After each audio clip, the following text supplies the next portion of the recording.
નમસ્કાર. આપણી આસપાસની દુનિયામાં એવા કેટલાય રહસ્ય છુપાયેલા છે ખરું ને? ચાલો આજે એવા જ કેટલાક સામાન્ય લાગતા સવાલોના અસામાન્ય જવાબો શોધી કાઢીએ. શરૂ કરીએ આ જ્ઞાનની સફર. તો ચાલો શરૂઆત કરીએ એકદમ સામાન્ય લાગતા પણ મજેદાર સવાલથી. ક્યારે વિચાર્યું છે કે ચિપ્સના પેકેટમાં ચિપ્સ કરતાં હવા કેમ વધારે હોય છે? આ સવાલ મગજમાં રાખજો. આપણે આનો જવાબ શોધીશું પણ થોડીવાર પછી, જેમ જેમ આપણે વિજ્ઞાનની દુનિયામાં આગળ વધીશું. સૌથી પહેલાં ચાલો આપણા પોતાના શરીરની અંદર એક નજર નાખીએ.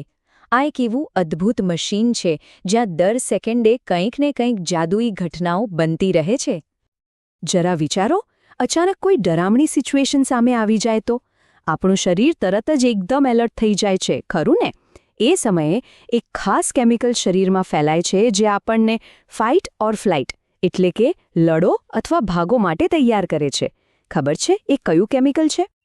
એ છે એડ્રેનલિન. આ એ જ પાવરફુલ હોર્મોન છે જે આપણને સુપર ફોકસ બનાવી દે છે અને ગજબની એનર્જી આપે છે. બસ એટલે જ આપણે ગમે તેવી મુશ્કેલ પરિસ્થિતિનો સામનો કરવા માટે તૈયાર થઈ જઈએ છીએ.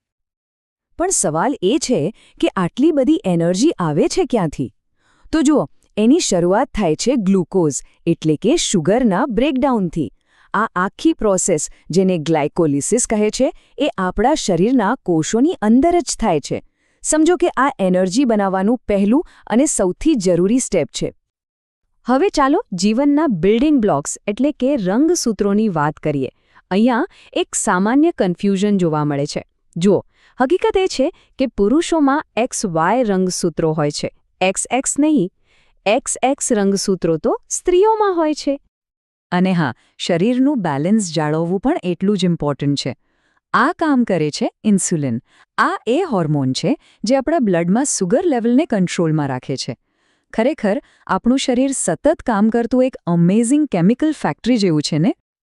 ઓકે, તો બાયોલોજીમાંથી હવે જઈએ ફિઝિક્સ તરફ, એટલે કે પ્રકાશ અને વીજળીની દુનિયામાં. ચાલો જોઈએ કે આ અદૃશ્ય શક્તિઓ આપણી દુનિયાને કેવી રીતે ચલાવે છે. ક્યારે વિચાર્યું છે કે આકાશમાં સુંદર મજાનું મેઘધનુષ્ય કેવી રીતે બને છે? વેલ, એની પાછળ છે પ્રકાશનું વિભાજન, જેને ડિસ્પર્ઝન કહે છે. જ્યારે સૂરજનો સફેદ પ્રકાશ પાણીના ટીપામાંથી કે પછી કોઈ પ્રિઝમમાંથી પસાર થાય, ત્યારે એ પોતાના 7 રંગોમાં છૂટો પડી જાય છે. બસ આ જ છે મેઘધનુષ્યનો જાદુ. અને હા, અરીસાઓની પણ પોતાની એક ગણિતની ભાષા છે. ખાસ કરીને વક્ર અરીસાઓ કેવી રીતે ઇમેજ બનાવે છે એ સમજવા માટે આ એક સિમ્પલ ફોર્મ્યુલા છે. આ સૂત્ર આપણને ઓબ્જેક્ટ ડિસ્ટન્સ, ઇમેજ ડિસ્ટન્સ અને ફોકલ લેન્થ વચ્ચેનું કનેક્શન બતાવે છે એકદમ ચોકસાઈથી. હવે વાત કરીએ ઇલેક્ટ્રિસિટીના કેટલાક ટૂલ્સની. દરેકનું કામ અલગ અલગ અને એકદમ સ્પેસિફિક હોય છે. જેમ કે ગેલ્વેનોમીટરનું કામ બસ એટલું જ છે કે સર્કિટમાં કરંટ છે કે નહીં એ ચેક કરવું, જ્યારે રિયોસ્ટેટ એ રેઝિસ્ટન્સને ઓછો વધારે કરીને કરંટના ફ્લોને કંટ્રોલ કરે છે. એક ડિટેક્ટર છે તો બીજો કંટ્રોલર. આપણે વીજળીના બિલમાં યુનિટ શબ્દ સાંભળીએ છીએ, પણ એક યુનિટ એટલે કેટલી એનર્જી? તો એ છે 3.6 મિલિયન જૂલ. આટલો મોટો આંકડો બતાવે છે કે આપણા ઘરોમાં કેટલી બધી એનર્જી વપરાય છે. ખરેખર ફિઝિક્સના નિયમો આપણી રોજિંદી લાઈફને પાવર આપી રહ્યા છે. ચાલો હવે ગિયર બદલીએ. અમે કેમિસ્ટ્રીની દુનિયામાં જઈએ. આપણી આસપાસની દરેક વસ્તુના કેટલાક ખાસ કેમિકલ ગુણધર્મો હોય છે. ચાલો એને જરા નજીકથી જોઈએ. દરેક એલિમેન્ટનો સ્વભાવ અલગ અલગ હોય છે. કેટલાક એકદમ શાંત તો કેટલાક બહુ જ રિએક્ટિવ. તો એવી કઈ મેટલ છે જે ઠંડા પાણીના કોન્ટેક્ટમાં આવતા જ એટલી વાયોલેન્ટલી રિએક્ટ કરે છે કે ખતરનાક બની શકે? કોઈ અંદાજ? એ છે પોટેશિયમ. જી હા, પોટેશિયમ એટલું બધું રિએક્ટિવ છે કે એને હવામાં ખુલ્લું પણ ના રાખી શકાય. એટલે જ એને હંમેશા કેરોસીનમાં ડૂબાડીને રાખવામાં આવે છે, જેથી એ હવામાંના ભેજ સાથે પણ રિએક્ટ ન કરી જાય. તો એક તરફ છે સુપર રિએક્ટિવ પોટેશિયમ અને બીજી તરફ છે ચૂનાનો પથ્થર, એકદમ સ્ટેબલ. એનું કેમિકલ નામ છે કેલ્શિયમ કાર્બોનેટ. આપણે એને લાઇમસ્ટોન તરીકે પણ ઓળખીએ છીએ અને બાંધકામમાં તો એનો ભરપૂર ઉપયોગ થાય છે. આવું જ બીજું એક ઉદાહરણ છે પ્લાસ્ટર ઓફ પેરિસ એટલે કે POP. એનું કેમિકલ નામ છે કેલ્શિયમ સલ્ફેટ હેમીહાઇડ્રેટ. આ બતાવે છે કે દરેક પદાર્થના કેમિકલ ગુણધર્મો જ નક્કી કરે છે કે એનો ઉપયોગ ક્યાં અને કેવી રીતે થશે. ઓકે, તો હવે જોઈએ કે આ બધા સાયન્સના નિયમો આપણી આસપાસની વનસ્પતિઓ અને એન્વાયરનમેન્ટ પર કેવી રીતે લાગુ પડે છે, કારણ કે જીવન દુનિયા પણ આ જ નિયમો પર ચાલે છે. ઇકોલોજીનો એક સોનેરી નિયમ છે. એનર્જીનો ફ્લો હંમેશા વન વે હોય છે.